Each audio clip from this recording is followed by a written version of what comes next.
vra dat U ons sal aanraak met U pottebakkerhande. Ja Vader, ons wil net in U teenwoordigheid kom sit en vra Vader dat U ons sal kom bedien en beklee met U waarheid.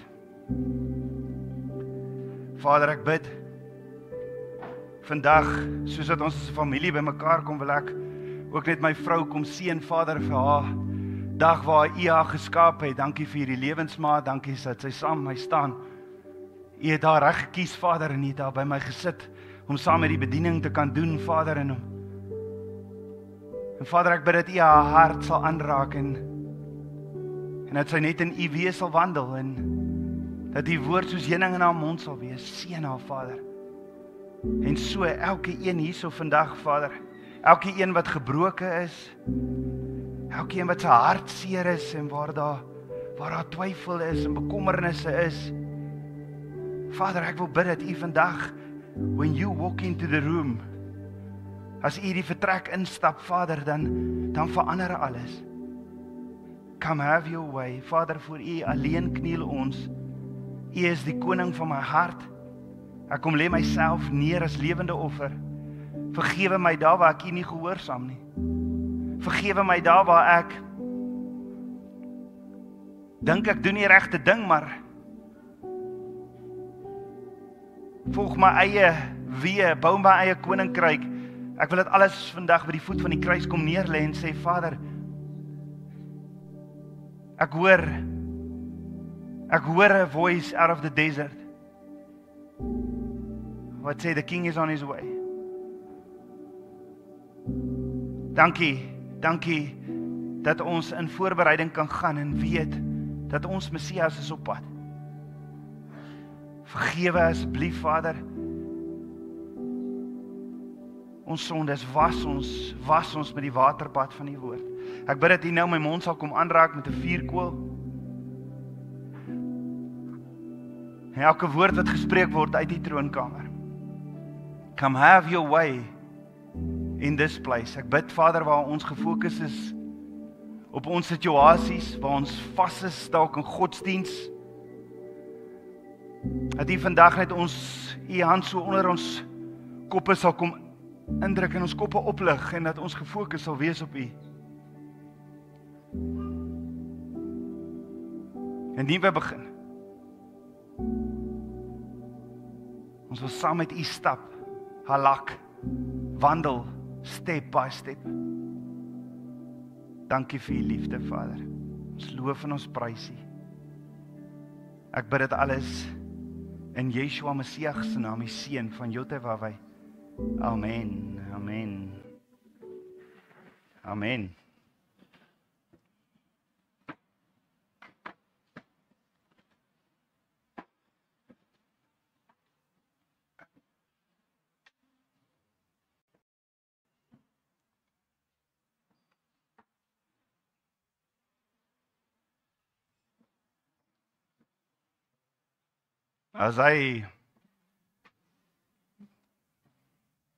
Ons is vandag in Parasha 26, die gedeelte wat ons saam bestudeer, gedeelte, in Hebreë is Parasha, dis die gedeelte wat ons saam bestudeer, gedeelte 26, en dit is ook die gedeeltes wat Yeshua hulle gevolg het. Yeshua het in die sinagoge ingeloop, en toe maak hulle die boekrol oop, die gedeelte wat hulle saam bestudeer het, Jesaja 61, en toe lees hy dit, en toe hy dit klaar gelees het, toe sê hy, maar hierdie is nou vervul, want dit is ek hierdie.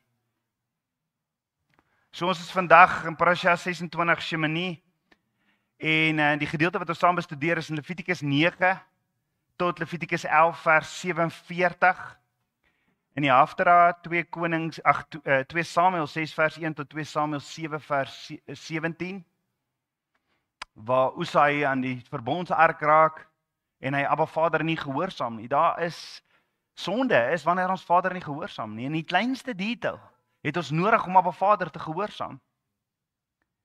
En dan in die Bridesha sien ons in Handelinge, einde 4, Handelinge 5, hoe Ananias en Safira ook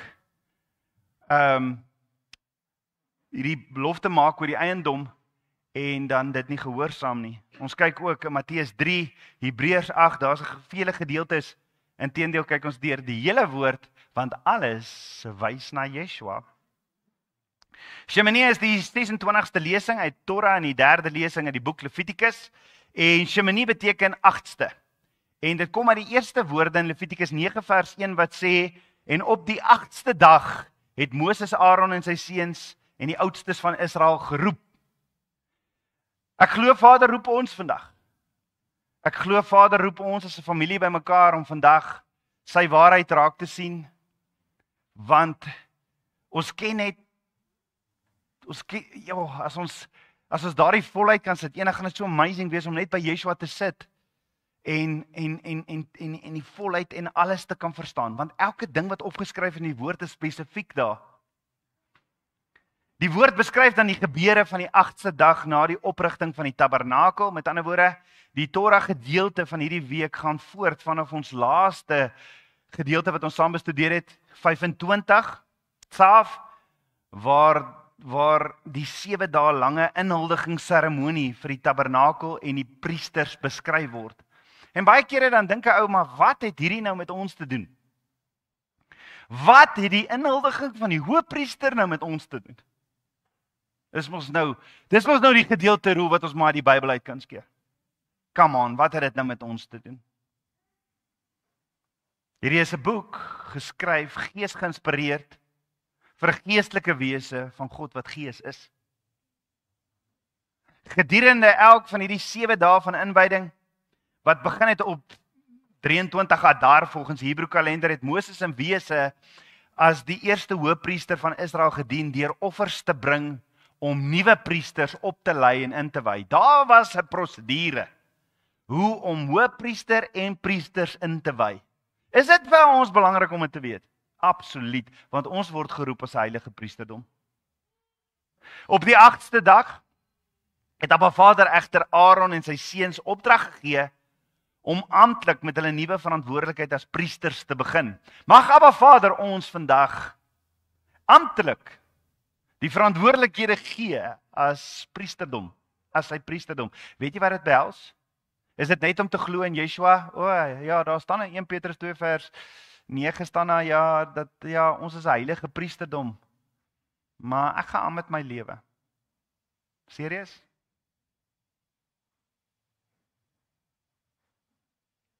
Het jy al ooit gewonder wat die konsekwensies as ons nie doen soos Nadav en Avihu, wat nie doen wat Abba Vader sê toe hulle Abba Vader nader in die tabernakel? Nadav en Avihu het dood neergeval. Gehoorsaamheid is van kardinale belang. Die gedeelte beskryf eers die seremonies wat uitgevoer is om die altaar te heilig. So ons word vertel hoe die altaar geheilig moet word, en dan plaas daarvan dat Moses as die hoëpriester sou funksioneer, het Aaron verskillende offers gebring, insluitende sondeoffers, brandoffers vir homself, sowel as vir die oudstes van Israel. So Aaron, hierdie hoëpriester, bring offers vir hom en vir die volk. Want hy word nou ingehuldig as hoëpriester. Aaron en sy seuns het toe nou ook namens die volk bykomende offers gebring. Na voltooiing van die reeks offers het Aaron die volk geseën met 'n priesterlike seën wat in Hebreëus genoem word Birkat Kohanim. Maar die heerlikheid van Abba Vader het egter toe nie verskyn nie. Hulle bring hierdie offers en alles in Abba Vader se teenwoordigheid verskyn nie. Daar was geen goddelike vuur, geen Shekinah glory wat die offers verteer nie. En so is dit in ons lewens, nê. Ons dink ons bring sekere offers, maar dan sit ons met 'n hart wat dalk nie reg is nie. Want Aaron bring hierdie offers, maar die vuur kom nie uit die hemel en steek die bronsaltaar aan die brand by die tabernakel nie. Die tabernakel is opgerig. En Aaron en almal bring hierdie offers, maar daar's iets wat in die pad staan. Daar was 'n angstige oomblik vir die kinders van Israel, want dit was onduidelik op Abba Vader Aaron se offers aanvaar het. En Israel daarom vergewe het vir die sonde van die goue kalf. Aaron moes offers bring. Aaron moes versoening doen vir die volk. En vir 'n oomblik is daar Abba Vader se teenwoordigheid is nie daar nie, want iets is nie heeltemal in plek nie. Moses Aaron gaan toe weer die tabernakel of die Mishkan in.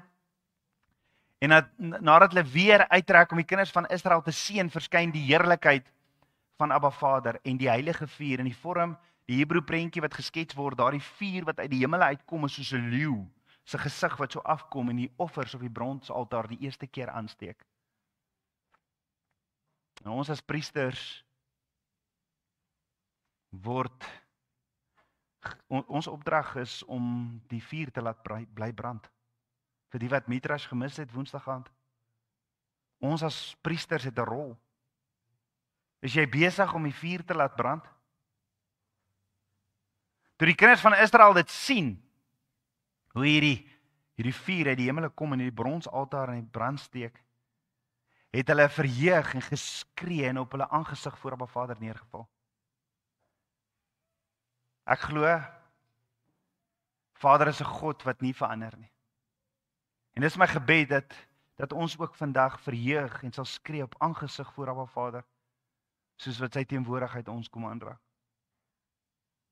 So in Levitikus leer ons 9, en dis waar ons vandag gaan stil staan, ons gaan net hierdie kort deeltjie deel en dan gaan ons skuif. Maar in Levitikus 9 leer ons van hierdie amptelike inwyding van Aaron as hoëpriester en sy seuns as priesters.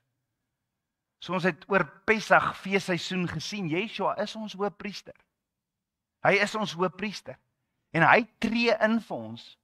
Hy het voor hy gekruisig is, was die ding wat vir hom belangrik was, gee hy vir ons 'n glimps van hoe hy as hoëpriester vir ons vandag nog intree. En ons het gesien, ons het hierdie nalatenskap. Maar dink daaroor, waar was Yeshua se amptelike inwyding as hoëpriester? Ons weet daar moes bloed in sy oor gesmeer geword het, daar moes bloed op sy regterduim, bloed op sy regter groot toon, hy moes gesalf geword het, maar ingelyf, waar gebeur dit? As jy nie weet van die bloed wat op sy oor, of sy toon, of sy vinger, regterduim gesmeer word nie, kyk, luister gerus na ons kinderparasha gisteraan. Waar is Yeshua amptelik ingewy as hoëpriester? Moses gee aan Aaron opdrag om offers te bring. Dis 'n opdrag van Abba Vader, nie Moses se plannetjie nie. Hy het 'n sondeoffer en 'n brandoffer vir homself en dan ook offers vir die volk gebring. So die hoëpriester, weet ons, het ingegaan in die teenwoordigheid van Abba Vader eenmal 'n jaar en het hy hierdie offer gebring, versoening gedoen namens die volk. So hierdie offers het die hoëpriester gebring vir die volk en Aaron doen presies soos wat Abba Vader sê, want as jy nie doen wat Abba Vader sê nie, kan dit jou gevaarlik wees, want Usai wou net help, hy wou net die verbondsark raak, dat die ding nie val nie, want hulle stoot hom op 'n trolley wat nie op die woord is nie, die priesters moes dit op 'n skouers gedra het. So hier stoot hulle die verbondsark op 'n trolley en hier wiegel en hy wil val en Usai raak aan die verbondsark en niemand anders as die priesters kon die verbondsark dra nie. Wat gebeur met Usai? Hy's net nou dood. Ons het nodig om gehoorsaam te wees. Ons het genodig om gehoorsaam te wees. Dan nadat die offers gebring is, seën Aaron as hoëpriester dan die volk. So hoor gou wat gebeur. Na Aaron ingewy is, toe verskyn die heerlikheid van Jotawah en almal. Nadat die hoëpriester ingewy is, toe verskyn die heerlikheid van Jotawah en almal. En vuur kom uit die hemel uit en verteer die offer op die altaar. En die kinders van Israel val in ontzag voor Abba Vader neer in aanbidding. So in kort sien ons in Levitikus 9, Aaron begin sy priesterdiens, sy amp, hy's ingewy, hy's ingesalf. Offerandes word gebring vir sonde en versoening. En Abba Vader se teenwoordigheid word dramaties geopenbaar. Hierdie presiese gebeurtenisse speel weer in die woord af. En gee my 'n kans om te verduidelik. Hierdie volgorde en gebeurtenisse speel af in Matteus 3 vers 13 tot 17. Wat sê? Toe het Yeshua van Galilea na die Jordaan, na Johannes gekom om deur hom gedoop te word. Maar Johannes het hom ernstig teëgegaan en gesê, ek het nodig om deur u gedoop te word en u kom na my toe. Maar Yeshua het geantwoord en vir hom gesê, laat dit nou toe, want so pas dit ons om alle geregtigheid te vervul. Daarna het hy hom toegelaat. En nadat Yeshua gedoop was, het hy dadelik uit die water opgeklim en meteens gaan die hemele vir hom oop en hy sien die gees van God soos 'n duif neerdal op hom. En daar was 'n stem uit die hemele wat gesê, dit is my geliefde seun in wie ek welbehaag het. Ek dink net die mense wat daar om die Jordaanrivier gestaan het en dit gehoor en gesien het ook op hulle knieë neergeval in ontzag.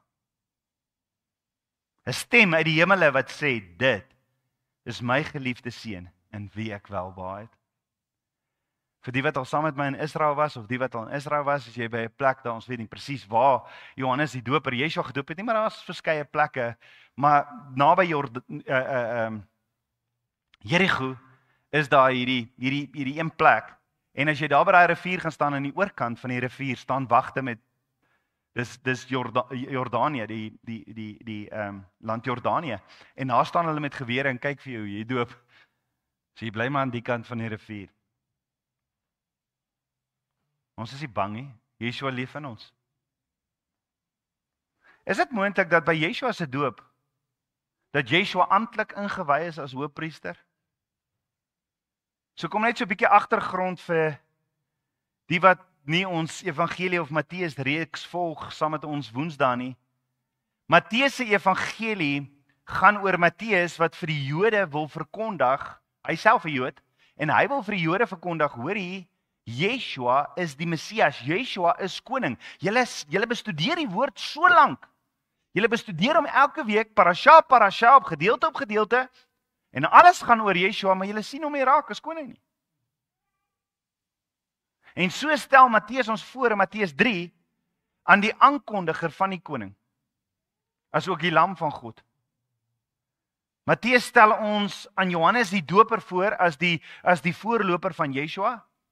Hy het die weg vir Yeshua se koms voorberei.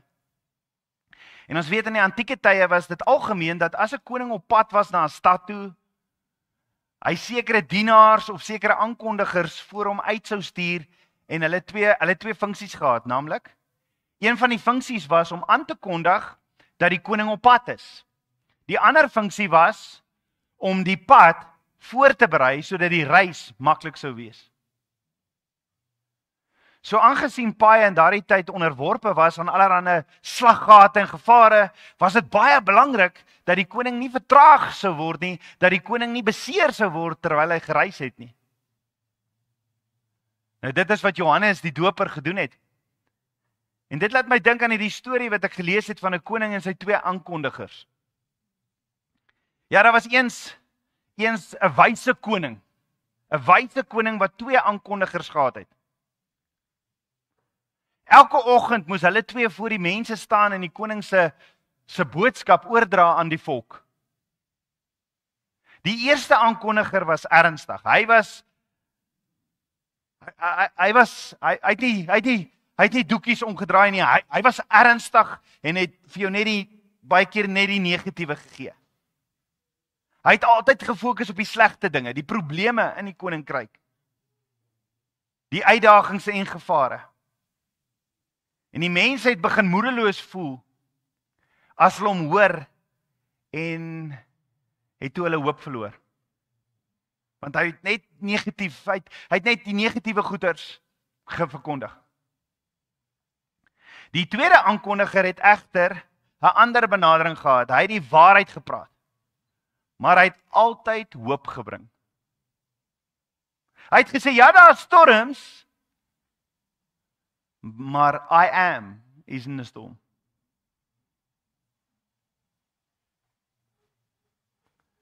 Ons is sterker as die storm. Ja, daar is probleme, maar ons is die volk van 'n groot koning. Hy is in beheer. Hy het die mense herinner aan hulle vermoë, hulle drome en die koning se liefde vir sy volk. Hy het in liefde die mense bemoedig, gestig en getroos. En mettertyd het die mense wat na die tweede aankondiger geluister het, begin glo. Hulle het begin hard werk. Hulle het geglo in hulle koning en in mekaar, en hulle het hard gewerk, saam gebou en saam gehoop.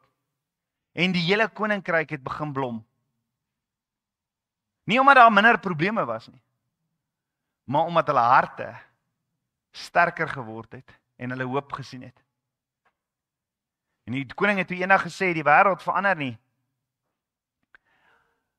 Die wêreld verander nie altyd onmiddellik nie, maar 'n moedige, hoopvolle hart verander die wêreld rondom hom. Wees aankondigers van die lig, nie van feite nie. Wees aankondigers van Yeshua,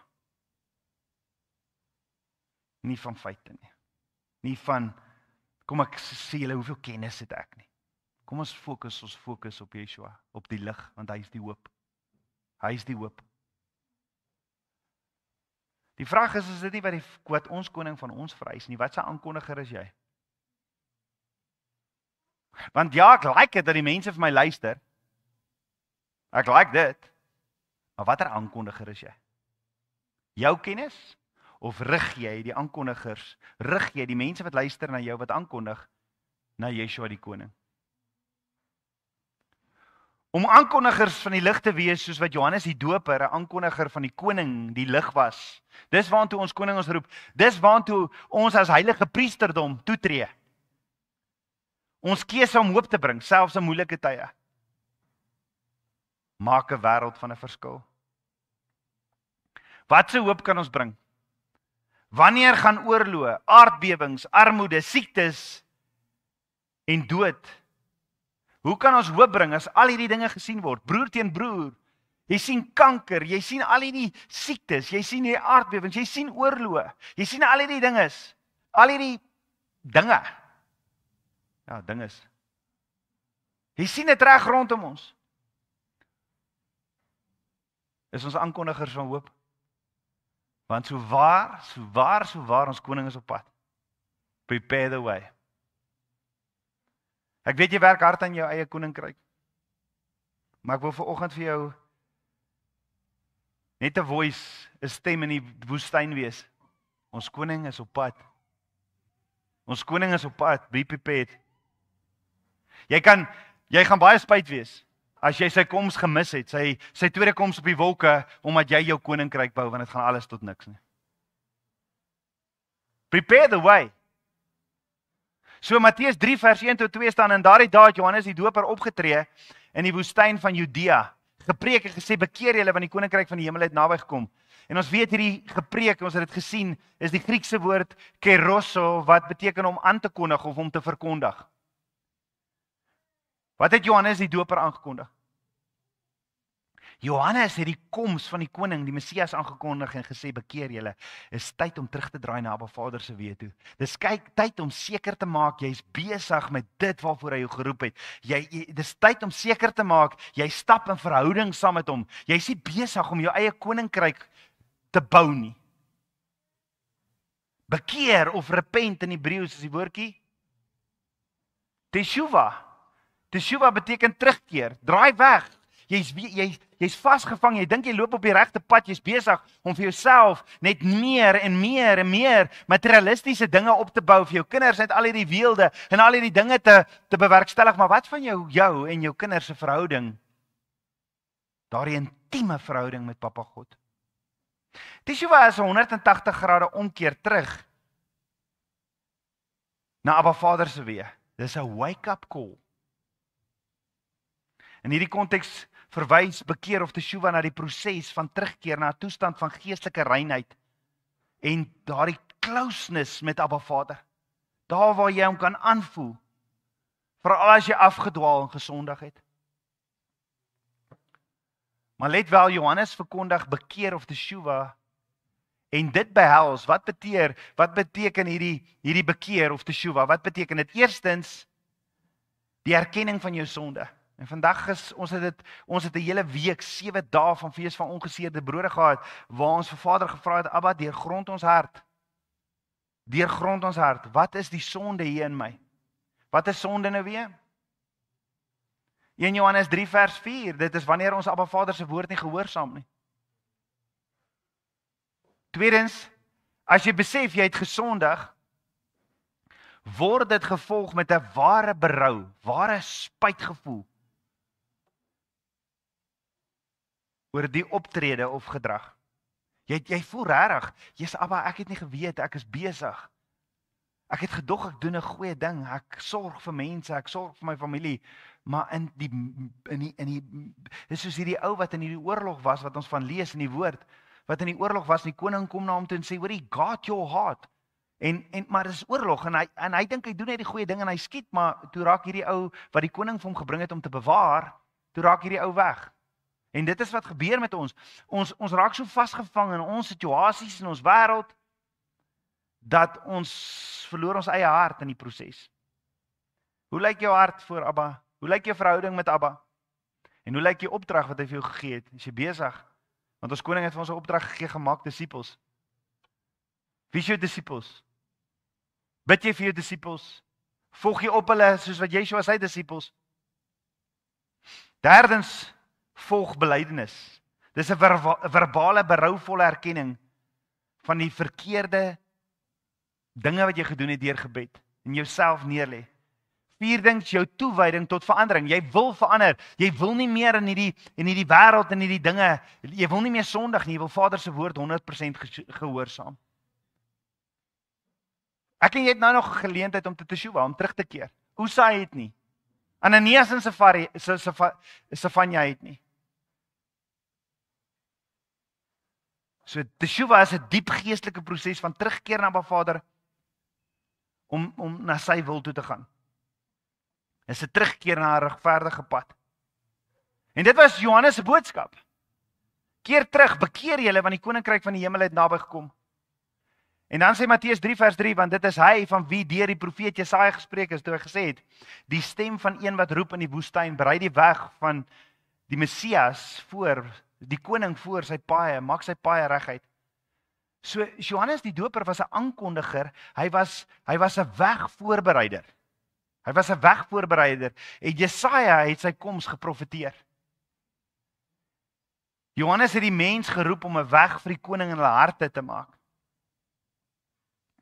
Om nie meer gefokus te wees op hulle eie koninkryk en nie met die koninkryk van God. Johannes se naam in Hebreë, Johanan. Johanan roep die mense tot sondebelydenis.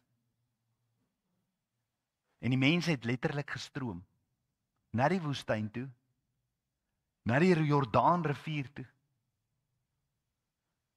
om gedoop te word vir sondebelydenis.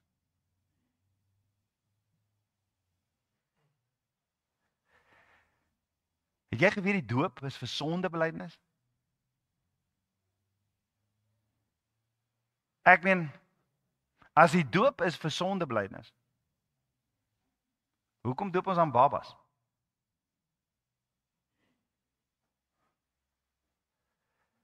Maar die mense het gestroom na die Jordaanrivier toe en sondes te bely. En ek bid dat so herlewing sal plaasvind, dat die mense sal stroom en dat ons Messias se koms, dat ons sal prepare en dat ons sal voorbereid wees.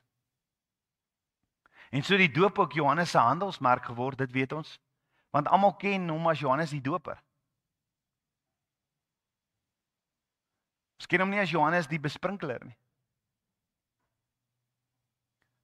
Omdat hy Yeshua ook gedoop het. Doop in Grieks is die woord baptizo. Baptizo beteken om te onderdompel, om onder die water in te vat, om onder water te dompel. En ek het dit verduidelik, onderdompeling is soos om 'n hemp te vat en om te daai.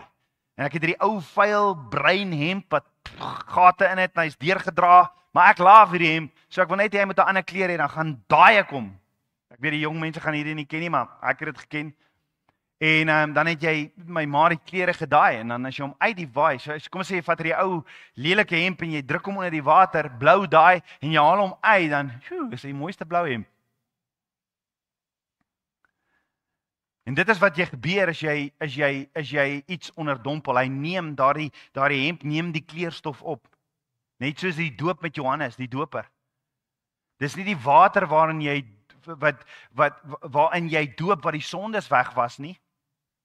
Nee, dit is simbolies dat ek soos 'n hemp wat gedaai word, onder water gedompel word, om kleur te verander, om karakter te verander en die eienskappe van Yeshua op te neem. Om gevul te word met Ruach, die Heilige Gees. En dis daardie selfde Ruach wat Yeshua opgewek het uit die dode. Dis interessant dat alhoewel die term doop in die oorspronklike beteken om te onderdompel in water, dat honderde jare gelede, baie jare na Johannes, die kerk, die kerk die praktyk ingestel het van besprinkeling. Wat glad nie in die woord staan. In Matteus 3 vers 6 staan, en hulle is deur hom in die Jordaan gedoop. Johannes die doper het mense wat na hom toe gekom het, wat hulle sondes bely het, onder die water laat ingaan, onderdompel. En dit was, jy kan self gaan lees, Matteus 3 vers 6 sê, met belydenis van hulle sondes. Hulle het hulle sondes bely. So hoe bely 'n baba hulle sondes deur hulle te doop as 'n baba? Mense het van ver gekom na Johannes toe in die woestyn vir twee dinge. Om in die Jordaan gedoop te word as 'n belydenis van hulle sondes. Hulle het gekom om te doop en gekom om hulle sondes te bely. Dis hoekom hulle Johannes die doper toe gekom het. En ek glo die tyd het aangebreek want ons koning is weer op pad. Met ander woorde, mense kom van ver af, bekeer hulle van hulle verkeerde weë, hulle bely hulle sondes en word dan deur Johannes in die Jordaan gedoop. Hoor gou die Hebreëse woord vir Jordaan, van die stamwoord van die Hebreëse woord Jordaan is Yarat. Yarat wat beteken om af te daal, om af te gaan. En dis wat jy doen as jy jou sondes bely. Jy daal neer in ontzag en berou voor Abba Vader op jou knieë. En dis ook wat jy doen in die doop. Jy gaan onder die water in en gaan dood aan jouself. Jy sien, Johannes het nie geskroom om ook die waarheid te verkondig nie. Hy was so nederig want hy het gesê, ek is nie waardig om die skoenrieme van my meester vas te maak nie. Maar hy was dapper om die woord te verkondig. As dit gekom het by die woord, het hy nie geskroom om selfs vir die Fariseërs en die Sadduseërs te sê, om hulle aan te vat oor hulle godsdiens nie. Want die woord sê, die Fariseërs en die Sadduseërs het gekom om te kyk wat doen Johannes eintlik. Hulle het net gekyk wat doen Johannes. Hulle het nie gekom om gedoop te word nie, maar om die doop by te woon. Jy weet daardie paviljoensitters in die koninkryk, nê? Kom ons kyk nou maar wat gebeur, wat se betalje gaan hier aan. Hoekom stroom al die mense? Ag, jy kyk nou daai ene. Nee, hulle sit langs die kantlyn. Soos Michal, Dawid se vrou wat ons ook in hierdie week van bestudeer. Sit langs die kantlyn en beoordeel die mense wat met 'n ware hart Vader wil aanbid in waarheid en in gees, wat met 'n ware hart in berou voor Vader kom kniel en hulle sondes bely en net soos die Heilige Gees hulle lei, gedoop word. Jy sien, die Fariseërs en die Sadduseërs het juis kom kyk, want hulle het hulle mense wie hulle geleer het afgestroom na die Jordaanrivier toe, om hulle sondes te gaan bely, om gedoop te word. So langs die Jordaanrivier buig almal, hulle bely hulle sondes. Hulle het berou daaroor. Dis harte wat breek, want as jy jou sondes bely, is jy rarig. Jy het berou, jy het belydenis, jy gee dit vir Abba Vader en jy doen net soos wat hy sê en jy word gedoop. So daar's mense wat sekerlik daar langs die Jordaan gesit het wat moord gepleeg het. Daar's mense wat egskeiding, daar's mense wat rarig met gebroke harte langs die Jordaanrivier gestaan het. En dan het jy die Fariseërs en die Sadduseërs wat hierdie ding nou so kyk. En terwyl hierdie alles besig om te gebeur, eendag stap die koning van alle konings die water in. Kan jy dink wat is Johannes se reaksie? Johannes se eerste reaksie sien ons in Matteus 3 vers 16, waar daar staan, maar Johannes het Yeshua ernstig teëgegaan. Daar het nog iemand Yeshua teëgegaan. Petrus, nê. Hy het gesê, Yeshua gaan nie vandag gekruisig, hy sal nie gekruisig word nie. Ek sal dit teëstaan. En toe wat sê Yeshua vir Petrus? Staan weg, Satan. Maar Johannes het Yeshua ernstig teëgegaan en gesê, ek het nodig om deur u gedoop te word en u kom na my toe, dis 'n nederige hart. Dis 'n nederige hart, dis nie 'n eie ek hart daarin nie. Dis 'n hart van, joh, koning Yeshua, hoe kan ek u doop? U is God, u is sonder sonde, u is die Messias. Johannes is 'n aankondiger en het ook aangekondig, daar is die lam van God. Hoe kon Johannes nou Yeshua wat nie sonde het nie doop? Ek meen, hoe werk dit? Hoekom is Yeshua gedoop as hy geen sonde het nie? As die doop 'n belydenis van sonde is. En hy is drie-enige God. So hy is Heilige Gees, so hoekom is Yeshua gedoop? En dis wat Johannes nie kon verstaan nie, en dis hoekom hy sê, ek het nodig om deur u gedoop te word. Yeshua is hierdie 'n toets, want ek is nie waardig nie. Ek is nie waardig nie. Ek moet gedoop, sal u my doop? Kan ek vra, hoekom wil Yeshua gedoop word as die woord sê in Hebreërs 4 vers 15, hy was sonder sonde? Want ons weet, ons sien dit reg deur, die doop was vir belydenis of bekering van sondes. As jy rarig berou het en belydenis het van die sondes wat jy gedoen het, sal jy Heilige Gees gehoorsaam. Ek het julle gesê hoe belangrik is gehoorsaam. Dit het vir Usa nie lekker gewerk omdat hy gehoorsaam was, omdat hy Abba Vader nie gehoorsaam nie. Net so van Nadav en Abihu, net so van Ananias en Safira. Dis alles die gedeeltes wat ons hierdie week bestudeer. Die doop was vir belydenis of bekering van sondes. Matteus 3 vers 6 sê, en hulle is deur hom in die Jordaan gedoop met belydenis van hulle sondes. Asook in Markus 1 vers 4 staan, Johannes het gekom en was besig om in die woestyn te doop en die doop van bekering tot vergifnis van sondes te verkondig, om dit te verkondig. Dan in Matteus 3 vers 11 sê Johannes, ek doop julle wel met water tot bekering. Nou wat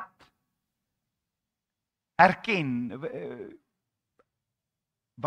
bekering? Dink daaroor, wat erken bekering? Dat ek sonde het. Johannes se doop in water was 'n doop vir sondaars. Yeshua is 'n sondaar.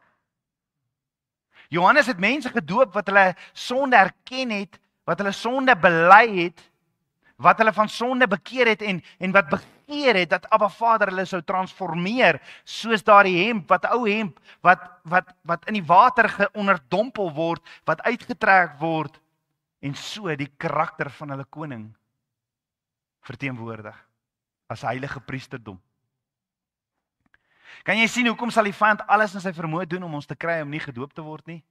Want as jy nie daardie gehoorsaamheid wil oorgaan om simbolies te gaan en jouself te doop nie, dan het die vyand jou nog vas, dan is jy nog Vader ongehoorsaam, dan is jy Heilige Gees ongehoorsaam. So Johannes se doop was 'n doop vir sondaars. Dit was bedoel om 'n uiterlike teken van 'n innerlike transformasie te wees. Kan ek dit herhaal? Die doop is 'n uiterlike teken van 'n innerlike transformasie. Dit moes 'n bekering simboliseer. 'n Wegdraai van sonde. 'n bekering, 'n doop vir sondaars. Wat antwoord Yeshua toe vir Johannes, toe Johannes Yeshua teëstaan?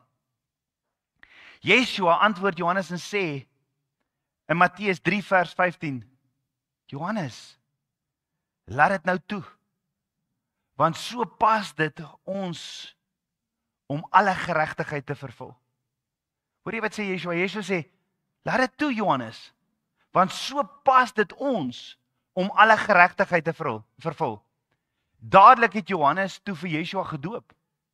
Na Yeshua hierdie woorde gesê het, so daar's baie in dit wat Yeshua vir Johannes sê. Want hoor wat sê Yeshua vir Johannes, hy sê, laat dit nou toe, want so pas dit ons.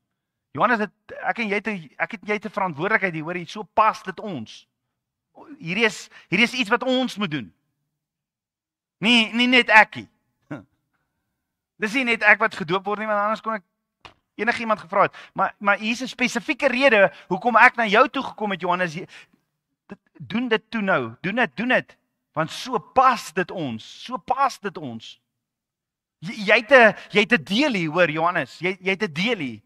En wat gaan jy kies? Gaan jy soos Usai nie Abba Vader gehoorsaam nie? Gaan jy soos Nadav en Abihu nie Abba Vader gehoorsaam nie? Wat gaan jy doen? Dis asof dit iets was wat hulle saam moes doen. Hoekom? Om alle geregtigheid te vervul, sê Yeshua, om alle geregtigheid te vervul of die volheid van geregtigheid te laat geskied. Die Hebreëse woord vir geregtigheid is tzadak, wat ook die roetwoord tzadek is, wat beteken regverdige optrede of 'n regverdige toestand of 'n regverdige dade, selfs liefdadigheid. En dit teken hierdie prentjie en dit is in hierdie betekenis van om toegewy te wees, en te gehoorsaam te wees. Om gehoorsaam te wees vir die wil van Abba Vader. Nie jou wil nie. Ek weet Johannes, hierdie lyk nou vir jou vreemd, maar ons het 'n rol hier om te speel vandag. Ons het iets om te doen hier vandag. En al wat ons moet doen is wees toegewyd aan die wil van die Vader. En toe Yeshua dit vir Johannes sê, toe sê, "Oké, kom ons doop." Ek wil nie ongehoorsaam wees. Want sien, so staan die sondelose Yeshua in die Jordaanrivier saam met Johannes. Hy's 'n sondaar, want hy's in die sondige natuur is hy gebore. So die een met sonde doop, die een sonder sonde. En die doop is 'n doop van bekering tot vergifnis van sonde. En die rede wat Yeshua vir Johannes gee is ons moet dit doen om alle geregtigheid te vervul. En wat Yeshua eintlik vir Johannes sê is, Johannes, dis vir ons gepas. Dis vir ons twee. Jy het 'n rol, ek het 'n rol. Dis vir ons gepas om die doop te doen, want dit maak ons toegewyd en ons is verbind aan die wil van Abba Vader. Ons moet nou gehoorsaam wees, Johannes. Met ander woorde, Yeshua sê, Johannes, ek weet jy het 'n opinie, hoor. Ek weet jy het 'n opinie. Maar kom ons doen die wil van Abba Vader. Onthou die doop van Yeshua was die begin ook van sy bediening.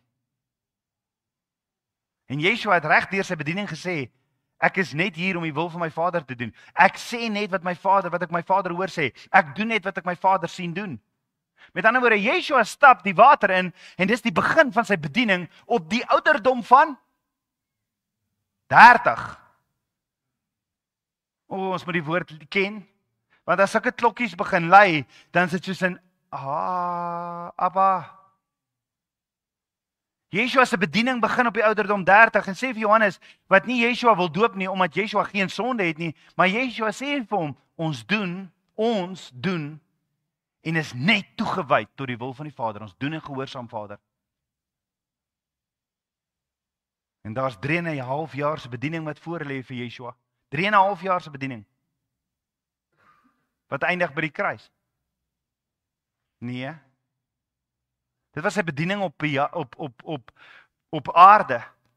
Maar Yeshua het opgestaan uit die dode. En hy sit aan die regterhand van Abba Vader. En ons weet, sy bediening is vandag ons hoëpriester. Hy tree in vir ons, Abba Vader. Jy sien, wanneer ons Yeshua aanvaar as ons verlosser, dan vat hy al ons sondes op hom. Hoor gou mooi. 2 jaar terug het ons gekyk oor Pesach. Daar's 'n uitruil transaksie by die kruis. Wanneer jy jou sondes kom bely, dan sê Yeshua, gee daai sondes vir my, ek sal betaal. Dis soos 'n rekening. Ek het 'n rekening en Yeshua het 'n rekening.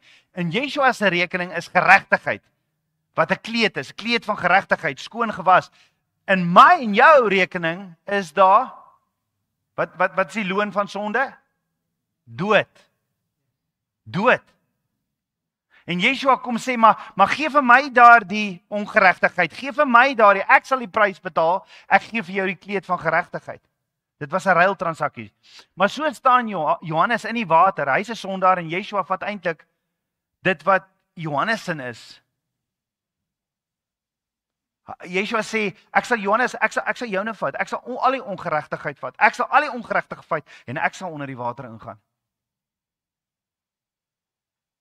In Jesaja 53 vers 11 sien ons 'n profesie wat vervul word. Want daar staan, my knegt, die regverdige, sal baie regverdig maak. Met ander woorde, Yeshua, wat sy rekening regverdig en reg is, skoon is, sê, maar ek gee dit vir julle, gee julle sondes vir my. 'n Ruiltransaksie. So by die Jordaanrivier het almal gekom en teruggedraai na Abba Vader toe. Hulle het hierdie boodskap gehoor wat verkondig word en wat die disippels nog steeds noodsaak om te verkondig. Bekeer julle, want die koms van ons Messias is naby. So almal kom na die Jordaanrivier toe, almal kom tot bekering. Hulle het berou oor hulle sondes. En dit was nodig om terug te keer na die koning van die heelal. En vandag is dit nog presies dieselfde, ons het nodig om terug te keer. Anders gaan jy nie die ewigheid sien nie. Al glo jy in hom. Jy het nodig om terug te keer, want sonder sondebelydenis gaan jy die ewigheid sien nie. Ons kan terugkeer na Abba Vader toe deur die bloed van die lam. In Romeine 6 teken Paulus vir ons hierdie mooi prentjie en sê, die doop verklaar dat jy deel het in die kruis. Jy gaan dood aan jouself. Dis wat dit verklaar. Dis wat die doop doen. Jy verklaar dat jy deel word aan die kruis. Want jy gaan dood aan hierdie ou, selfgesentreerde vark hier in my. Ek wil doodgaan aan hom. En ek wil soos hierdie hemp opstaan, nuut gevul met die karaktereienskappe van Yeshua. Met 'n nuwe lewe. Shemini, 8, nuwe begin. So kan ek vra, kan jy iemand doop voor hy tot bekering gekom het? Nee, en dis presies wat Johannes, die doper, vir die Fariseërs en die Sadduseërs sê, jy moet die vrug dra hoor, vrug van bekering. Maar ons gaan nie vanoggend, luister gerus, in die volgende 2 weke gaan ons dit bespreek. Doop volg jou bekering, die dag wat jy sê, ek het U so nodig, Yeshua, ek het so gesondig. Toe die kinders van Israel uit Egipte verlos is, wat het gevolg? Toe hulle vasgevang is in Egipte, en hulle is gered deur die bloed van die lam, wat het gevolg? Die doop deur die Rietsee. Paulus praat daarvan, die doop deur die Rietsee. Doop volg bekering, dis die patroon reg deur die woord. So stap 1, as jy besef, maar ek sondig en ek is ver van Vader af, dan het jy nodig om gered te word. Jy het nodig om jouself neer te lê by die voet van die kruis en gered te word deur die bloed van die lam. En dan, die oomblik as jy jouself gee as lewende offer, sal Heilige Gees dit vir jou sê om gedoop te word. So wat Yeshua vir Johannes sê is, Johannes, kom ons wees toegewyd. Kom ons wees toegewyd tot die wil van Abba Vader. Ek gaan jou en almal se sondes op my neem en dit is my bediening. Dis hoekom ek aarde toe gekom het. Ek het daai rekeninge kom skoonmaak. Ek kom in jou plek en word gedoop tot bekering. Ek kom in Rolf se plek en ek word gedoop tot bekering wat eintlik my deel of elke een van ons se deel is. Jy sien, Yeshua is die vervangingslam van Abba Vader en hy neem wat ek en jy verdien het, die dood. Hy neem sonde en hy gee vir ons lewe. Is dit nie amazing nie? Yeshua het nie sonde gehad nie, maar hy het gekom om sy bruid se sonde op hom te neem. En Johannes is gebore om aan te kondig, die koning, die Messias is op pad, en hier staan die Messias voor hom, die aankondiger in die water. En vervul die heel eerste prentjie van sy bediening om ons sondes op hom te neem.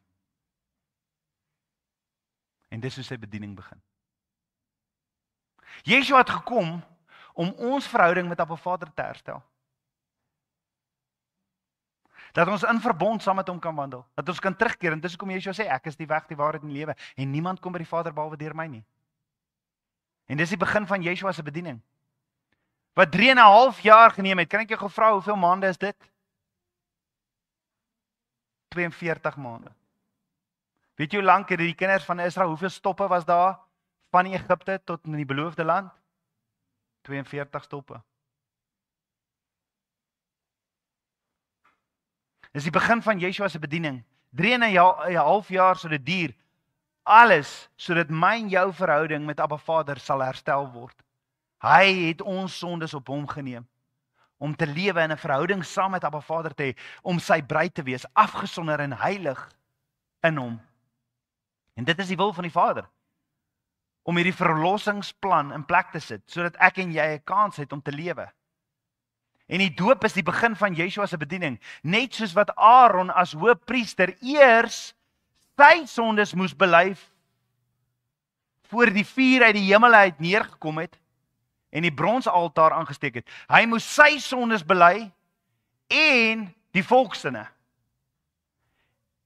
En Matteus 3 vers 16 sê, Yeshua het die sonde nie, maar hy het gekom as die hoëpriester, so hy moet die volk se, die bruid se sondes bely. Matteus 3 vers 16 sê, nadat Yeshua gedoop was, het hy dadelik uit die water uit opgeklim. En met eens gaan die hemele vir hom oop, en hy sien die gees van God soos 'n duif neerdal en op hom kom. En daar kom 'n stem uit die hemele wat sê, dit is my geliefde seun, in wie ek welbehaag het. Jy sien, as 'n rede hoekom Yeshua bediening, hoekom sy bediening op so 'n manier moes begin het. Want dit was die wil van Abba Vader. En hy doen en sê net wat Abba Vader sê. So is daar gesê dat Yeshua gedoop moet word? Is daar gesê dat Yeshua gesalf moes word as hoëpriester? Absoluut. Hy doen en sê net die wil van die Vader.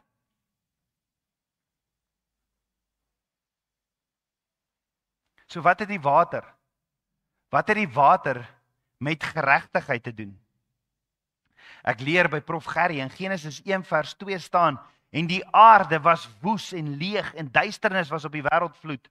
En die gees van God het gesweef op die waters. So die skepping het begin met alles wat onder water is.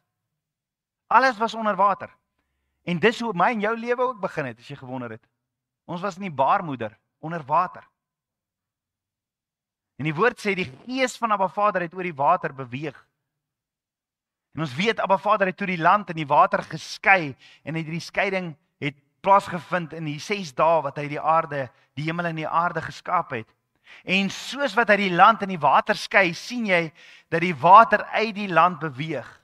Want die woord sê in Genesis 1 vers 10, en Jotai-Wawe het die droë grond aarde genoem, en die versameling van die waters het hy see genoem. Toe sien Jotai-Wawe dat dit was tof. Was goed. Die Hebreë woord vir goed is tof. En so voltooi hy in 6 dae sy hele skepping. En alles was tof.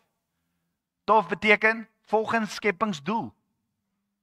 Maar dan lees ons in Genesis 6 hoofstukke later, dan lees ons staan daar Jotai-Wawe, Genesis 6 vers 5 tot 7 staan.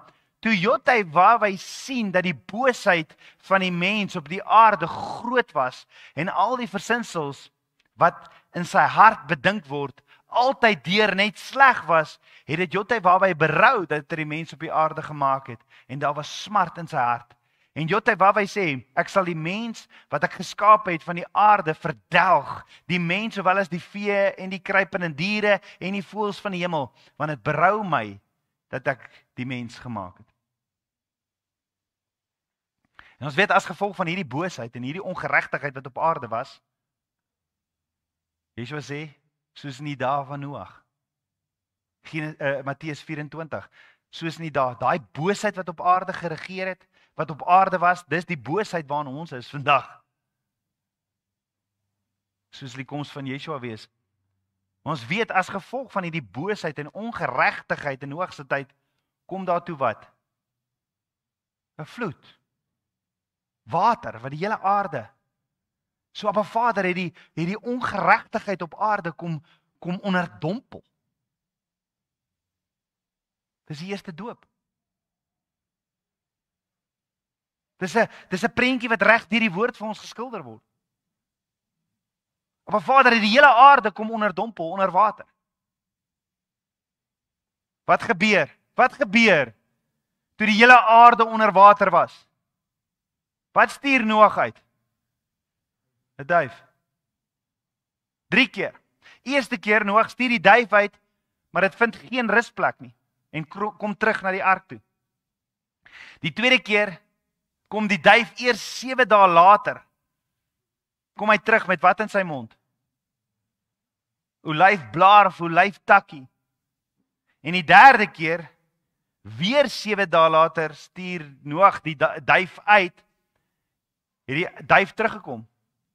Nee.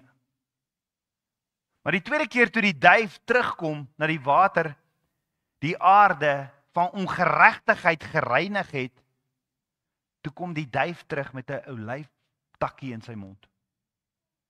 'n Nuwe salwing. 'n Nuwe begin. Shimini.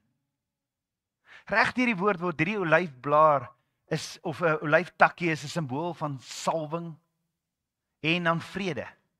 Ja, daar's weer vrede tussen Abba Vader. Nadat die ongeregtigheid geonderdompel is daar weer vrede met Abba Vader. Tussen Abba Vader en die mens. En dis 'n nuwe begin. Dis presies dieselfde prentjie met Yeshua se doop. Yeshua het die prys kom betaal vir almal. Hy is hoofpriester. Hy het die prys kom betaal en hy is onderdompel. Hy het almal se sondes op hom geneem en hy is onderdompel vir ons ongeregtigheid. Hy gaan onder die water vir ons ongeregtigheid wat gereinig word. En wat gebeur toe hy opkom? 'n Duif kom op hom neergedaal. Hoekom? Wat is die doel van Abba Vader se verlossingsplan? Die doel is sodat ons kan terugkeer na Abba Vader toe deur die bloed van die lam en dan om te gehoorsaam.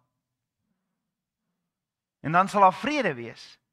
In die teenwoordigheid van Abba Vader kan daar nie sonde wees nie, want hy is heilig en hy roep my en jou om heilig te wees. En ek en jy kan nie in sy teenwoordigheid kom sonder Yeshua wat die weg, die waarheid en die lewe is nie. So deur die bloed van die lam word ons vergewe van ons ongeregtigheid, nê? Ons weet dit, deur die bloed van die lam word ons vergewe. Die doop vergewe nie. Deur die bloed van die lam word ons vergewe van ons ongeregtigheid. En dan kom beklee Yeshua ons met die kleed van geregtigheid. Onthou, Yeshua is toegewyd en verbind tot Abba Vader se wil. Dis hoekom hy aarde toe gekom het. Maar hier langs die Jordaanrivier is daar hierdie klomp mense wat van oral afkom, want dat hulle die boodskap, hulle die stem vanuit die woestyn, the voice in the desert, het hulle gehoor wat sê, bekeer julle. En langs die Jordaanrivier is daar die wat berou het oor hulle sondes en wat wil terugkeer na Abba Vader se weë. Wat wil sê, maar ek wil wandel volgens Vader se weë. En dan het jy die wat ongeregtigheid langs die Jordaanrivier, die Sadduseërs en die Fariseërs, hulle staan ook daar. Hulle staan en kyk met hierdie godsdienstige gees. En jy sien die doel van Abba Vader se verlossingsplan is sodat daai eenheid kan terugkeer tussen die Vader en sy kinders. So hierdie is die begin van die vervulling van geregtigheid, want dis waar Abba Vader se verlossingsplan begin. Dis waar Yeshua se bedienings begin.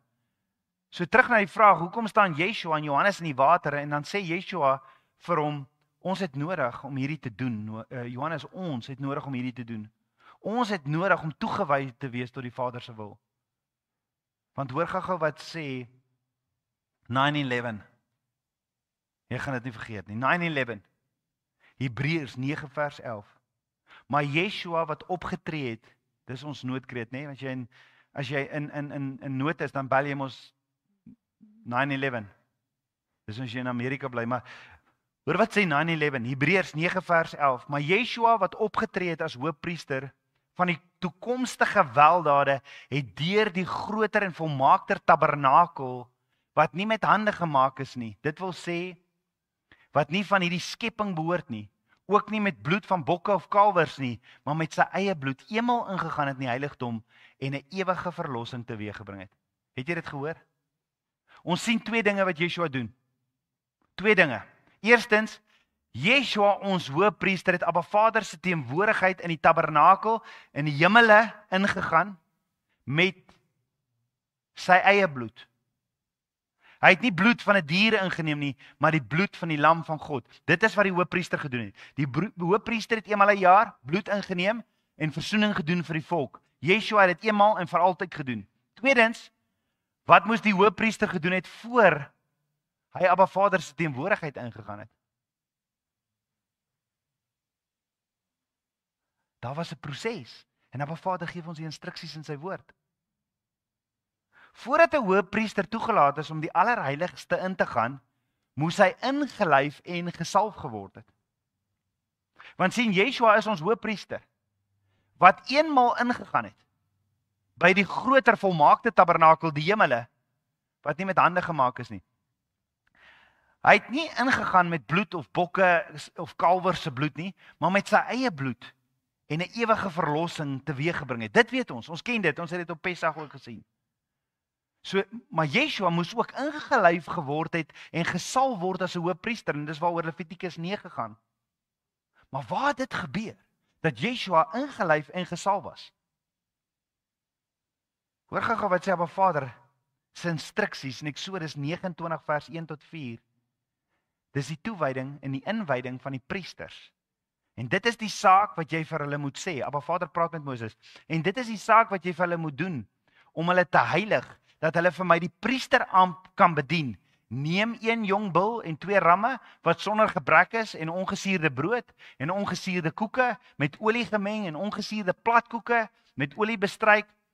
Van 5 koringmeel moet jy dit maak, en sit dit in 1 mandjie, en bring dit aan die mandjie, saam met die bul en 2 ramme. Dan moet jy Aaron en sy seuns laat naderkom na die ingang van die tent van samekoms, en hulle met water was. Met ander woorde, voordat die hoëpriester die allerheiligste kon ingaan, moes daar eers 2 dinge gebeur het. Die eerste ding is, die hoëpriester moes gewas word met water. Net so moes Yeshua eers gewas word, want hy vat hierdie rol van hoëpriester op. En dit maak Yeshua se doop tot geregtigheid. Hy het hom gewas om namens die bruid, namens almal wat hulle self bekeer, namens ons by Abba Vader in te gaan as ons hoëpriester. Dis was sy rol as hoëpriester. Yeshua as hoëpriester kon nie die bloed van die offer aanbied by die versoendeksel waar Abba Vader in sy glorie gewandel het, as Yeshua nie eers Abba Vader se instruksies gehoorsaam het en eers gewas is nie. En hy sê vir Johannes, ons. Wat was Johannes se rol? Ons gaan nou daarna kyk. Maar ons moet net toegewyd wees tot Abba Vader se wil. So eerstens moes Yeshua as hoëpriester gewas word. Skoon van ongeregtigheid, om die teenwoordigheid van Abba Vader in te kan gaan. En alhoekom hy dit doen is namens ons. Om dan ook die bloed, sy offer, as die lam van Jotawah aan te bied, om versoening te doen vir my en jou. Ons sien in Levitikus 10, Aaron se 2 seuns het nie Abba Vader gehoorsaam nie, en hulle het nie tabernakel mors dood neergeval, maar Yeshua is toegewyd tot die wil van Abba Vader. En Abba Vader sê die hoëpriester moet eers gewas word. En so is Yeshua gewas vir ons ongeregtigheid. Hy het al ons ongeregtigheid op hom gevat. Met ander woorde, Yeshua is nie gedoop om sondes te bely nie, want hy is sonder sonde. Hy is toegewyd tot die wil van Vader, dat 'n hoëpriester namens die hele volk gewas moes word en dan die bloed moes bring. So Yeshua sê vir Johannes, was my, sodat hierdie geregtigheid en die wil van Abba Vader in volheid kan kom, sodat ek hierdie prys kan betaal, sodat almal kan vry wees. Dis wat Yeshua vir Johannes sê in die Jordaanrivier. Dan lees ons van 'n tweede instruksie van Abba Vader, wat die hoëpriester moes gedoen het, dit nadat hy gewas is, voor hy die allerheiligste kon ingaan. En in Eksodus 29 vers 7 staan, hy moes gesalf geword het. So hy moes gewas geword het, en hy moes gesalf geword het. En reg deur die woord word daar gepraat ook van die salwing van die Heilige Gees. Ons weet, hy moes met bloed op die regteroor, op die regterduim, op die regter groottoon, moes hy, en sy voete is ook gesalf, en sy kop is gesalf, deur Maria wat die albastervleis gebreek het. Alles volgens Vader se woord. Maar in Eksodus 29 vers 7 staan, hy moes gesalf geword het, en reg deur die woord word daar gepraat van die salwing van die Heilige Gees. So wat het gebeur met Yeshua? Hy word in die water gedompel vir ons ongeregtigheid. Hy kom uit, hy word gesalf met die Heilige Gees, en is hierdie presiese prentjie van 'n hoëpriester wat beklee word vir diens, wat ingewy word, voordat hy die teenwoordigheid van Abba Vader kan ingaan, en om versoening te doen vir die hele volk, Dit was Abba Vader se instruksies. So Yeshua word voorberei en ons hoëpriester, hy word voorberei as ons hoëpriester, maar hoor gou-gou, hier's een probleempie. Iemand moes hom, wat 'n priester is, moes hom ingewy het. Dis nie so groot probleem nie. Eerstens, Yeshua is 'n Jood. Yeshua is 'n Jood. Hy was nie onder die Levitiese priesterorde nie. En die woord sê in Psalm 110 vers 4, Jotawah het gesweer en dit sal hom nie berou nie. U is priester vir ewig volgens die orde van Melchisedek. Yeshua kon as hoëpriester Abba Vader eenmal nader namens ons onder die orde van Melchisedek, wat die koning van geregtigheid is. En dis wie Yeshua is. En so is Yeshua gewas en gesalf as hoëpriester voor sy bediening begin. Hy's ingelyf as hoëpriester deur Johannes by die Jordaanrivier om namens ons by Abba Vader in te gaan en versoening te gaan doen met sy eie bloed. Toe Yeshua gedoop is die mantel van hoëpriesterskap op hom gesit onder die orde van Melchisedek, die koning van geregtigheid, sodat ek en jy deur hom geregverdig kan word. Yeshua word gewas en gesalf soos die Heilige Gees op hom neerdal. So hierdie prentjie is perfek van hoe Yeshua die hoëpriester alles begin het en hoe sy hele bediening begin het by die doop. Hoor gou weer, Matteus 3 vers 16 sê, en nadat Yeshua gedoop was, het hy dadelik uit die water uit opgeklim en meteens gaan die hemele oop en hy sien die Gees van God soos 'n duif neerdal en op hom kom.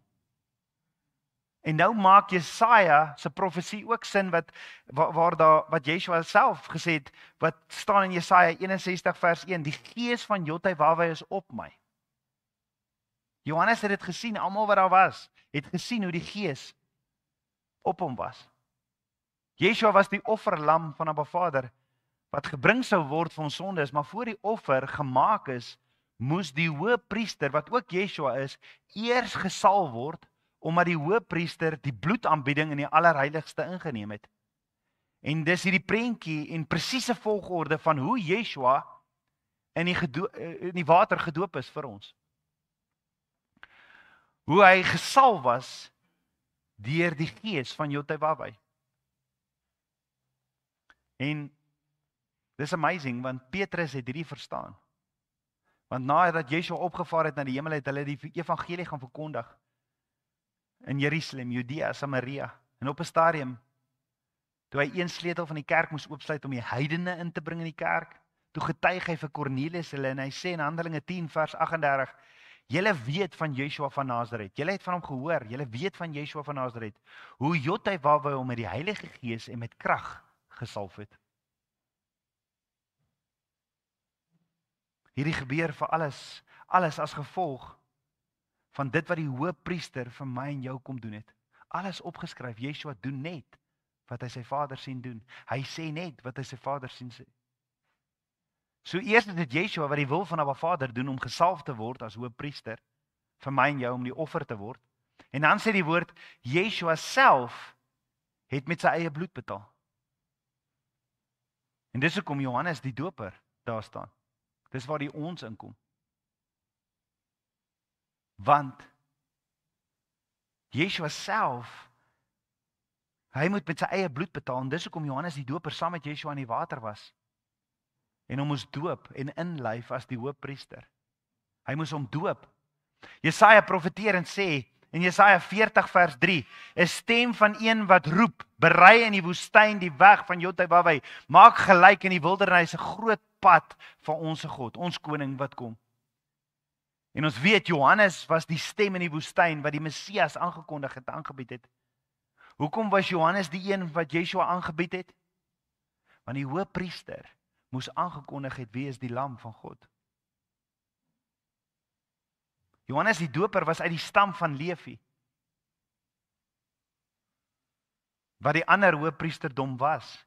Johannes die doper se ma en pa was albei die bloedlyn van Aaron, Lukas 1 vers 5. Die priester, die Levitiese priesterdom in die Ou Testament moes die offer vir Jotawah bring. Daar is geen ander manier hoe Abba Vader dit aanvaar het nie. En dis hoekom Yeshua vir hom sê, kom ons doen net die wil van Abba Vader. Kom ons is toegewy tot die wil van Abba Vader.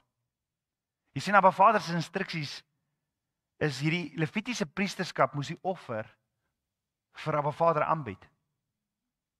En so was Johannes die stem in die woestyn wat die Messias aangekondig het, aangebied het uit hierdie Levitiese priesterskap. Wat aangekondig het dat Yeshua die lam van God is, wat die sondes van die wêreld sou wegneem. En hier is Johannes wat aankondig, daar is die lam van Yotevawai, daar is die lam van Papa God. En dit was die werk van die Levitiese priesteramp. En dan leer die woord ons, maar Yeshua self hoëpriester. Hy was self hoëpriester. Maar nie in die orde van die Levitiese priesterdom nie, maar in die orde van Melchisedek, die koning van geregtigheid. Want deur hierdie offer wat hy ingevat het, vir eens en vir altyd, vir my en jou, word ons geklee met geregtigheid. Hy wat geen sonde gehad het nie, het sonde geword, sodat ons geklee kan word in geregtigheid. En soos Yeshua en Johannes in die Jordaanrivier staan, word profesie op profesie vervul. En dis waar Yeshua se bediening begin, en dis waar Yeshua ingesalf word, ingelei word as hoëpriester. Yeshua en Johannes was toegewy tot die wil van Abba Vader. Hulle het net gedoen wat Vader in sy woord sê. En dis Abba Vader se verlossingsplantjie. As dit nie die Torah, as ons nie die Torah bestudeer nie, gaan ons nie verstaan nie. En dis hoekom Abba Vader sê in Hosea 4 vers 6, my kinders gaan ten gronde weens 'n gebrek aan kennis. Ons het nodig om te verstaan. En alles is opgeskryf en is rigtingwysers na ons Messias. 1 Korintiërs 10 vers 11 herhaal ons baie in die kerk, maar al hierdie dinge het hulle oorgekom as voordele. Alles wat in die Torah en die profete opgeskryf het hulle oorgekom as voorbeelde en is opgeskryf as 'n waarskuwing aan ons op wie die eindes van die eeue gekom het. So Yeshua se bediening begin op ouderdom 30. In die Jordaanrivier waar hy aangebied word deur 'n Levitiese priesteramp. Hy word aangebied as 'n hoëpriester. Hy word aangebied as die lam van God. Hy word gewas en hy word gesalf presies volgens Abba Vader se instruksies. Voor ons kyk na Yeshua se ouderdom van 30. Hoekom was dit belangrik om die Heilige Gees te sien in die vorm van 'n duif? Dit staan in die woord. Dit was 'n teken wat Abba Vader vir Johannes die Doper gegee het, sodat hy nie sou twyfel nie. Sodat hy verseker geweet het, dit is die lam van God. Dit was die teken wat Abba Vader gesê het. In Johannes 1 vers 33 tot 34 getuig Johannes en sê, ek het hom nie geken nie, maar hy wat my gestuur het, om met water te doop, hy het aan my gesê, op wie jy die Gees sien neerdal, op hom en op hom bly, dit is hy wat met die Heilige Gees sal doop. En ek het gesien en getuig dat hy die Seun van God is. Met ander woorde, Abba Vader het vir Johannes gesê, die een wat jy sien, op wie die Heilige Gees neerdal en bly, dis die Seun van Yotevawai. En as jy dit sien, dan moet jy aankondig en die een aanbied as die lam van God.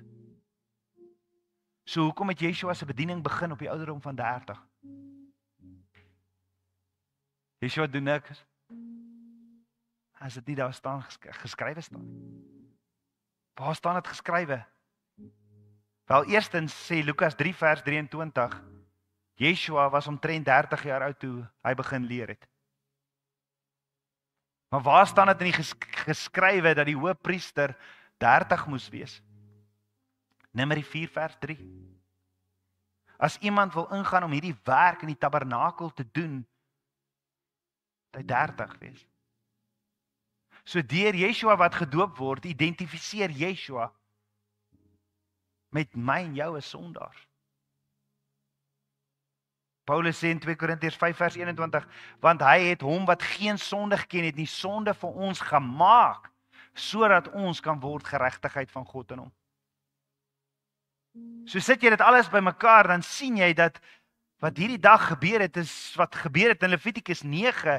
Yeshua kom na die Jordaanrivier. Hy kom in die Jordaanrivier ingestap om gedoop te word. En Johannes sê, nee, ek kan nie hierdie doen nie. Ek moet eerder gedoop word. Ek is nie eers waardig om die skoene vas te maak, die skoenrieme vas te maak nie. Ek moet eerder gedoop word, want hy is sonder sonde. Yeshua sê vir Johannes, laat dit nou toe, laat dit nou gaan toe.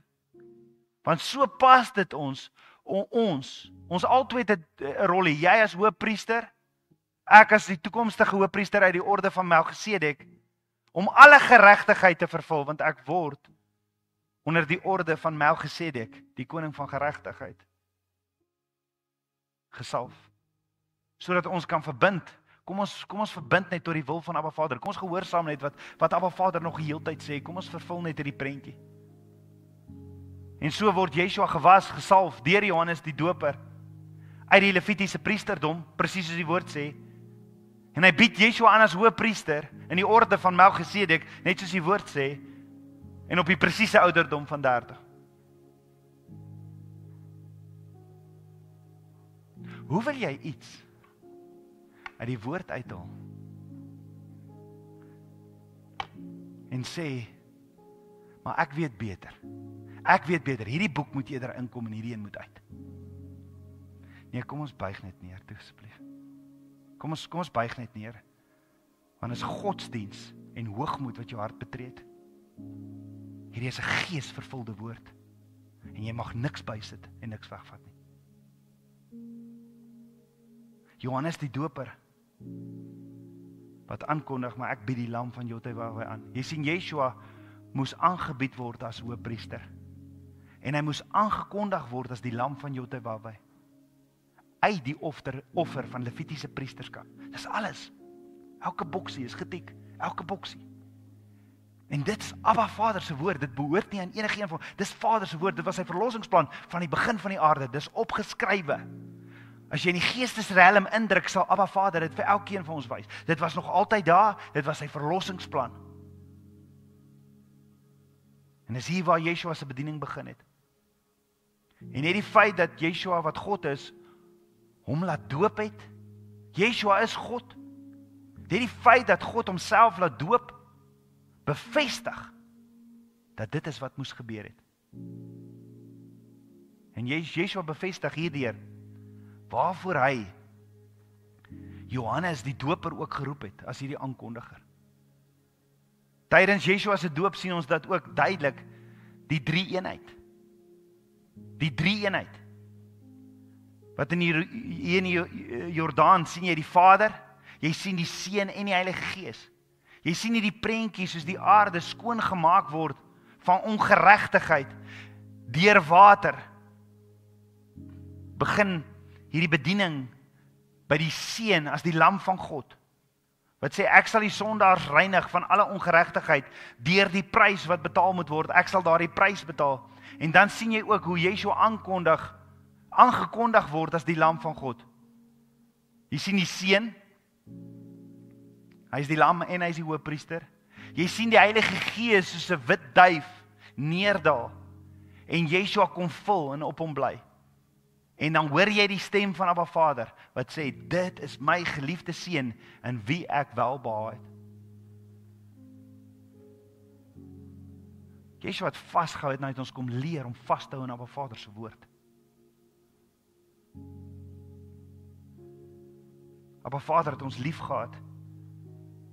Want hy het ons so lief, hy het sy enige gebore seun gestuur, hy het ons voor die grondlegging van die aarde het ons lief, en so het hy vir ons sy seun gestuur. En Lukas 19 vers 10 sê, want die seun van die mens het gekom om te soek, om te red, wat verlore was. So die bloed van die lam is tot redding, en die doop, waarvoor is die doop? Die bloed van die lam is tot redding, waarvoor is die doop? Die doop is 'n publieke verklaring van my redding. Dis 'n profetiese aksie wat ek doen in gehoorsaamheid. Die doop is daardie hemp wat ek onder die water indruk en sê, maar ek gee my sondes vir u, ek wil bekeer, ek wil afkom na die Jordaanrivier, I want to bow down before the King of Kings and the Lord of Lords, you are my high priest, I want to bow down, want daar waar jy neerbuig, Daar's hy. Daar is die hoëpriester, want hy hoor jou gebede, en dit is wat hy bid, dat ek en jy by hierdie plekkie sal kom. Dat ons sal neerbuig, en soos daardie hemp wat vuil en oud is, in die water gedruk word, en daai gedruk word en uitkom as die nuwe kleer. Net so is dit met die doop van Johannes. Dis nie water waarin jy doop wat die sondes weg was nie, dis nie die water nie. Nee, dis simbolies, dat ek soos 'n hemp wat gedaai word, onder water gedompel word, om kleur te verander. Ek wil verander, ek wil daai ou natuur opgee. Ek wil daai vark in my, ek wil hê hy moet doodgaan. En ek wil hierdie karaktereienskappe van Yeshua aanneem. En Yeshua het dit gedoen. Hy het nie 'n sonde gehad nie, maar hy was Abba Vader gehoorsaam. Kan ek jou vra? As Abba Vader vandag vir jou sê, en Heilige Gees sê vir jou, jy moet gedoop word, gaan jy hom gehoorsaam? Of gaan jy soos Johannes sê, ag nee, ja, ek het dit al gedoen, ek is al daai. Yeshua sê, ek wil nie jou opinie hoor nie, ek wil nie jou verskonings hoor nie. Kom ons doen die wil van Vader. Kom ons doen die wil van Abba Vader. As Yeshua toegewyd is tot die wil van Abba Vader en gedoop was, al het hy geen sonde nie, hoeveel te meer moet ek en jy wat toegewyd is tot die wil van Abba Vader, wat sonde het? Is dit nie waar disipelskap begin nie? Vir my en jou om 'n disipel van Yeshua te wees, het ons nodig om hom te gehoorsaam. Romeine 6 leer ons, wanneer jy gedoop word, dan word jy deel van Yeshua se dood. Met ander woorde, jy in die vlees gaan dood. En soos jy onder die water gaan jy dood aan die ou lewe, daardie vleeslike, en soos jy opstaan, word jy deel van Yeshua se opstanding, new beginnings, Shemini, new beginnings. Hierdie nuwe lewe in hom, en dis hoekom Heilige Gees my en jou lei om gedoop te word. En dit na Pesach. Na ons die bloed van die lam, die prys wat hy ervaar het, sien ons nou, maar hy het gesalf as hoëpriester. En wat volg na die bloed? Wat volg na die bloed van die lam? Die doop deur die Rietsee. Soos wat ek gedoop word onder water, is dit profeties, ek gaan dood in my ou self. En ek wil lewe. Ek wil lewe vir hom. Ek wil 'n priesterdom wees. Op my eie gaan ek dit nie reg kry nie, maar daarom gaan ek wil myself totaal na hom gee. Ek gee myself. Ek kom af na Jordaanrivier toe. I bow down before the King of Kings. En dan soos die Heilige Gees my sê, gaan ek profeties en ek gaan in daai water af. Ek word heeltemal geonderdompel onder die water in. Want ek wil doodgaan aan my eie opinies. Ek wil doodgaan aan my godsdiens. Ek wil vrug dra van die Ruach. En soos ek opstaan, kom vul daardie Gees wat Yeshua uit die dood uit opgewek het, kom vul my, en dan kan ek daardie vrug dra, en dan kan ek disippels wees, en ek kan disippels maak, en ek kan hulle doop, en ek kan hulle alles leer.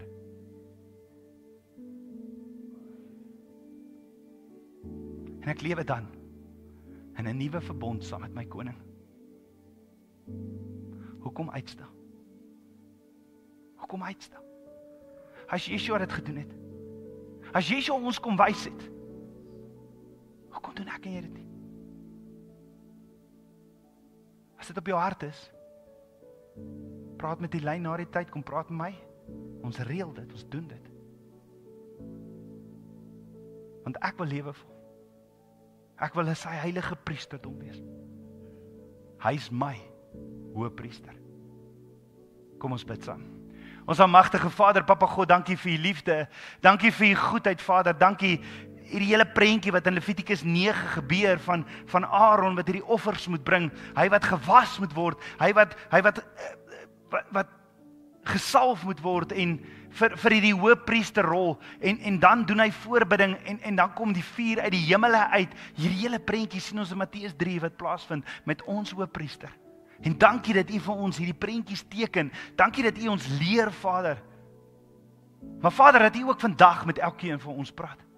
En dat u ons roep, Koning Yeshua, as ons hoëpriester om toe te tree as priesters.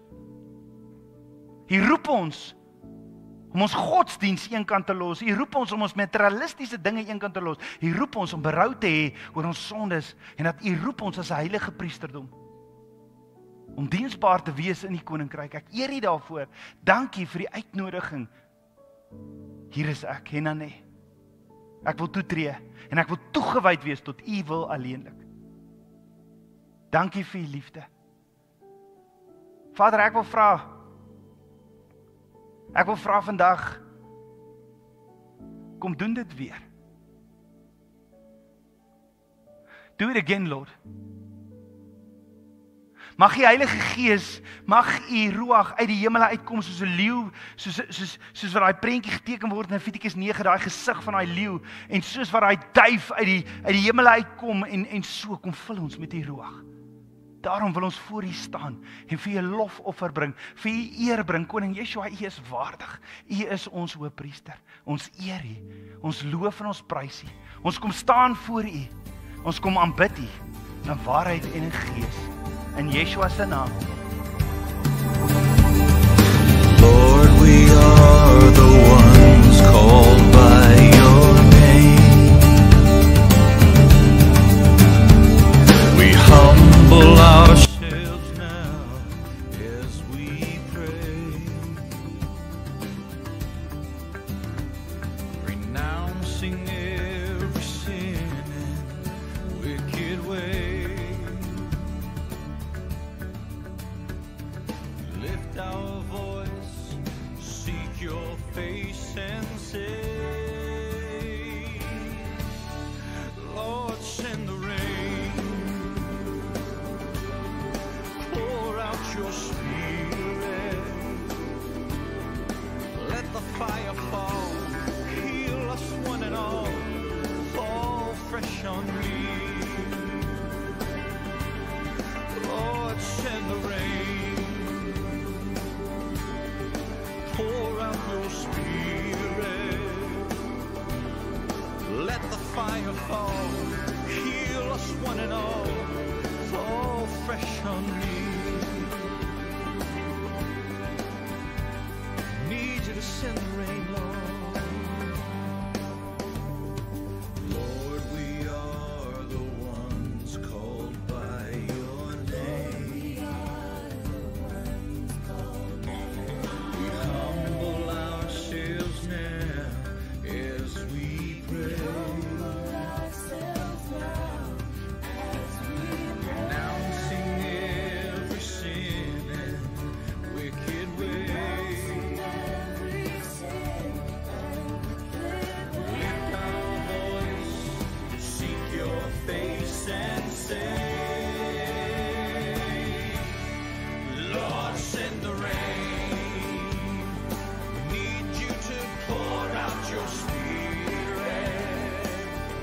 Then let the fire fall and heal us one and all. Fall fresh on me. Lord, send the rain. Pour out your spirit. Let the fire fall. Heal us one and all. Fall fresh on me. Fall fresh on me, Lord. Fall fresh on me.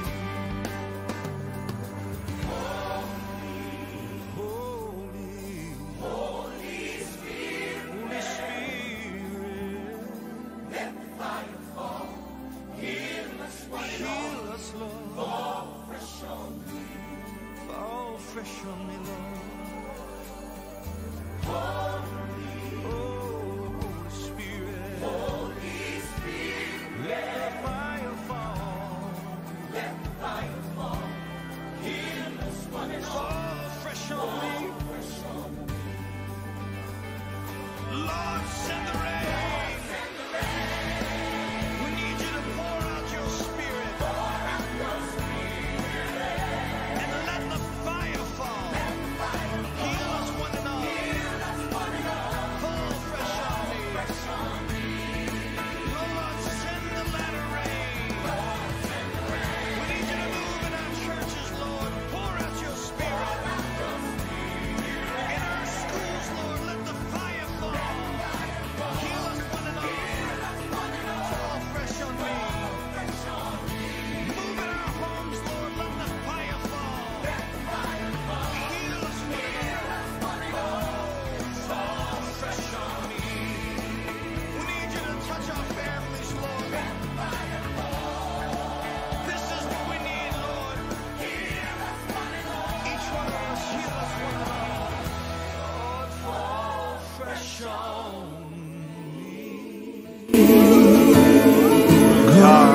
Vader, Need you to send the rain. mag die Heilige Gees so ons elkeen kom aanraak. Lord, send the rain. More than ever before, we need you to pour out your spirit. Pour out your Spirit. Church needs you to let the Father, let your fire fire fall. Heal us one and all. Fall fresh on me. Vader, ek bid dat die healing nou sal vloei, Vader. Ek bid dat elke gebrokenheid, elke seer, daar waar liggame onder siekte is, ek bid nou, as jy weet van iemand wat hier binne is, dat jou hand so op daai persoon. As dit 'n familielid is. Vader, ek bid nou dat die healing sal vloei. En deur Yeshua se wonde, volle genesing. En Papa God, ek bid dat die Heilige Gees ons sal vul. Kom vul ons met u ruach, want ons wil u priesterdom wees, ons wil die heilige priesterdom wees. En Vader, soos wat ons worship, sien ek hierdie prentjie van hierdie twee manne wat op pad is Emmaus toe. Van Emmaus, hulle is op pad Emmaus toe. En Yeshua praat met hulle. En Yeshua verduidelik vir hulle alles van die begin af, hoe Yeshua alles vervul. En die volgende oomblik breek hulle saam brood en hulle herken Yeshua en toe is Yeshua weg. Wat het die twee disippels gedoen? Hulle het gaan getuig. Hulle het dadelik uitgehardloop en gaan tuig. Hulle het teruggegaan Jerusalem toe en vir almal gaan vertel. Wat is ek en jy besig om te doen? Is ons besig om te getuig? Is ons besig om aan te kondig soos Johannes dat die koning is op pad, of is ons besig om mense te slaan met die Bybel om te sê, maar jy dit en dit en dit en dit en jy moet dit doen en jy moet dit. Is ons besig om Yeshua te verkondig? Of is ons besig om mense van geskiedenis te leer? Is jy besig om mense se kop op te rig na die hoop toe?